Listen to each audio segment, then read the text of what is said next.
जी, अब आप मुझे बताइए कैसे शरद पवार जी का मन बदला गया है? पक्की बात है ना ये? हाँ, इसमें कोई दो राय नहीं है सौरभ। और जैसे कहानी ये है कि एनसीपी के जो 10 विधायक हैं उनमें से बहुमत चाहता है कि सरकार के साथ आ जाएं। उनके जो 8 सांसद हैं उनमें से बहुमत ये चाहता है कि सरकार के साथ रहें। उसके पीछे वजह ये है कि उनको ये लगता है कि हमारी जो राजनीति है, जो हमें जिस प्रकार के फंड चाहिए या एडमिनिस्ट्रेशन में जो हमारा लोकल लेवल पर दखल चाहिए, ये दोनों ही चीज़ें तब तक नहीं हो सकती जब तक हम सरकार के साथ ना रहें। तो महाराष्ट्र में भी वो बात है और केंद्र सरकार की योजनाओं के संदर्भ में तो रहेगा ही। तो वहाँ पर उन दलों के नेताओं को खुद के अप्रासंगिक होने का खतरा बहुत ज़्यादा नज़र आ रहा है। इस लिहाज से जयंत पाटिल से उन लोगों की बातचीत हुई है और जो शरद पवार के भी सबसे खास जयंत पाटिल ही हैं, उन्होंने बाकी नेताओं को इस बात की जानकारी भी दी कि विधायकों का एक बहुमत है ऐसा जो कि ये चाह रहा है, ठीक है, और इस काम को करना चाहिए। जब वो देवेंद्र फडणवीस से गए सौरभ मिलने हैं, तो उससे पहले वो शरद पवार से मिल रहे हैं। सीधा मतलब ये है कि शरद पवार से उन्होंने ये बात कही होगी या पूछा होगा निर्देश कि क्या क्या मुझे वहाँ बात करनी है। उसके बाद जाकर वो देवेंद्र फडणवीस से मिल रहे हैं। उससे पहले 3 जुलाई को मुंबई के एक होटल में उनकी मुलाकात हुई बीजेपी के राष्ट्रीय महामंत्री विनोद तावड़े, जो कि महाराष्ट्र से ही आते हैं, उनके साथ। हालांकि एक चीज़ इसमें और ज़रूर सौरभ ये है कि विनोद तावड़े बीजेपी के राष्ट्रीय महामंत्री हैं, लेकिन महाराष्ट्र के राजनीति में उनका दखल लगभग रोक दिया गया है महाराष्ट्र अफेयर्स को लेके। तो 14 से जी, तो संभव है कि नहीं, दिल्ली जब आ गए उसके बाद, मतलब दिल्ली उनके आने के बाद अब महाराष्ट्र की राजनीति से आप थोड़ा दूर रहिए, थोड़ा नहीं ज़्यादा दूर रही है। तो उस लिहाज से उनकी और जयंत पाटिल की जो बातचीत हुई होगी वो सैद्धांतिक ज़्यादा रही होगी, और शायद उसमें फिर बताया होगा उन्होंने कि भाई देवेंद्र फडणवीस के थ्रू ही जो भी बात होनी है। उसके बाद देवेंद्र फडणवीस के पास उनका जाना, टॉप सोर्सेज से जो जानकारी मिल पा रही है, अगर वो लोग एनडीए में आ जाएं, इस बीच में ये फैसला सिर्फ और सिर्फ बीजेपी को अब करना है।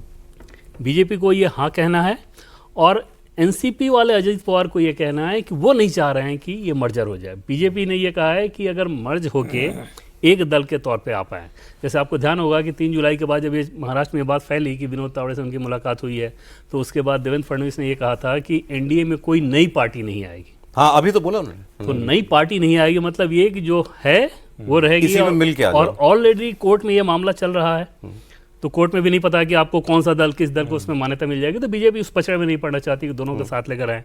महाराष्ट्र में बीजेपी को उनकी जरूरत भी नहीं है। हकीकत ये भी है कि वो एक लाइबिलिटी के तौर पर ही आएंगे कि अब आएंगे तो कहाँ उनको एडजस्ट करें। लेकिन राष्ट्रीय राजनीति के हिसाब से अगर 8 सांसदों का एक दल आ रहा है, ठीक है, तो उसमें कोई दिक्कत नहीं थी। लेकिन इसमें समस्या ये है कि शरद पवार क्या करेंगे। शरद पवार ने अभी अपने पत्ते नहीं खोले हैं और सीधे उनकी बीजेपी के बड़े नेताओं से बातचीत अभी तक नहीं हुई है। तो वो एक संशय यहाँ पर है कि पता चला कि बहुत आगे बढ़ जाया जाए और वो फिर कदम पीछे खींच लें। लेकिन जयंत पाटिल ने जो आज स्टेटमेंट दिया है, उन्होंने कहा कि दिल्ली के मामले सुप्रिया ताई देखती हैं। मतलब कि ये उनका कहने का मतलब तरीका। और सुप्रिया ताई ने क्या बोला कि ये बिल में 50% वाला फॉर्मूला जब आ जाएगा तो हम इस पर विचार करेंगे। नो, कोई कैटेगोरिकल नो नहीं था उनका डिलिमिटेशन बिल के ऊपर। फिर जो आप मर्जर वाली बात करें, इस पर वो बोली, उन्होंने कहा मेरा भाई तो चाहता था दोनों धड़े एक हो जाए। बिल्कुल बिल्कुल, तो वो चले गए। वो एकदम से वो लोग इस बात को तैयार है। अजीत पवार वाला गुट, जैसे प्रफुल्ल पटेल हो, सुनील तटकरे हो, उनको ये चिंता रहेगी कि अगर वो आ गई, ठीक है, तो फिर हम उतने प्रभावी नहीं रहेंगे, या फिर सुनेत्रा पवार भी। तो वो एक संशय रहेगा। दूसरा, शरद पवार का स्टैंड क्या होगा, क्या वो आखिर डिमांड कर देंगे, कौन सी बड़ी चीज़ मांग देंगे, क्योंकि ये सब कुछ अब करना है बीजेपी को। बीजेपी अगर चाह दे कि वो लोग साथ आ जाएं तो 24 घंटे भी नहीं लगेगा। चलिए, एनडीए में आते नहीं आते ये तो आगे पता चलेगा। बिल पर समर्थन में कोई संशय नहीं है। सौरभ, पहली बात तो ये कि बिल पे समर्थन पे कोई संशय नहीं है। और बिल पे समर्थन किस लिए हो रहा है? एनडीए में आने के लिए। अन्यथा उन दलों को क्या मिल रहा है भाई?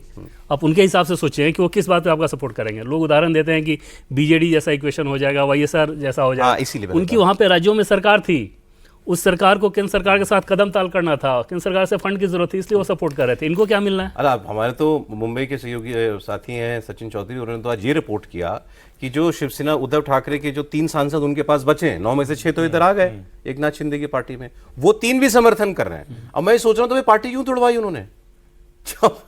जब समर्थन आपके बचे वाले सांसद भी करने के लिए। संजय राउत का स्टेटमेंट है सर आज का कि अगर इस बिल में नेसेसरी चेंजेस हो जाएं तो हमें क्या प्रॉब्लम है। तो वो चेंजेस तो हो रहे हैं उस बिल के अंदर। 50% यूनिफॉर्म इंक्रीज हर स्टेट का जो है। जब डीएमके को प्रॉब्लम नहीं है, बाकी किसी दल को क्या प्रॉब्लम हो सकती है? अगर डीएमके जैसी पार्टी जिसने सबसे ज्यादा विरोध किया था, उसकी चर्चा चल रही है, और उसकी तो पुष्टि कर दी चिदम्बरम जी ने कि ये शरद पवार की और स्टालिन की पार्टी के साथ इनकी बात हो गई, और अगर वो इस बिल का समर्थन करेंगे तो उनकी अंतरात्मा के साथ धोखा होगा। अंतरात्मा उनकी, वो जो मर्जी करें। नहीं, बिल्कुल ठीक बात कह रहे हैं आप। देखिए, असल में ऐसा नहीं है कि ये जो 6 की बात की है आपने, शिवसेना और यूबीटी के जो टूटे, वो समर्थन करें या नहीं करें इस मुद्दे पर नहीं टूटे हैं। उनको ये समझ में आ रहा है कि अब इस पार्टी का कोई भविष्य नहीं है और इस पार्टी में हमारा कोई राजनीतिक भविष्य नहीं है। तो ये तो बीच में आ गया है मुद्दा इस बिल का जो है समर्थन विरोध का। तो अगर ये बिल नहीं होता, समर्थन की ज़रूरत नहीं होती, तब भी उनकी कोशिश होती एनडीए में, बीजेपी में या शिंदे के साथ जाने की। तो वो मामला जो है पूरी तरह से पॉलिटिकल फ्यूचर को लेकर जो लोग चिंतित हैं उनका है। असल खेल तो जो बीजेपी कर रही है, किसी शिकारी से बात की आपने? नहीं। शिकार जब करने निकलता है, शिकारी किसको कहते हैं? बता रहे हैं, बताने की जरूरत है। तो वो पहले अपने शिकार को थकाता है। दौड़ भागो, कितना भागोगे, फिर लौट के हमारे सामने आओगे। यही दल हैं जो अभी विशेष अधिवेशन में विरोध कर रहे थे। अब होड़ लगी हुई है समर्थन की, बिल्कुल पार्टी तोड़कर समर्थन करने को तैयार है। सब के सब। तो कौन बचा? तो बीजेपी शिकार कर रही है, ये शिकार भाग रहे थे, अब भागकर फिर जो है निशाने पर आ गए हैं।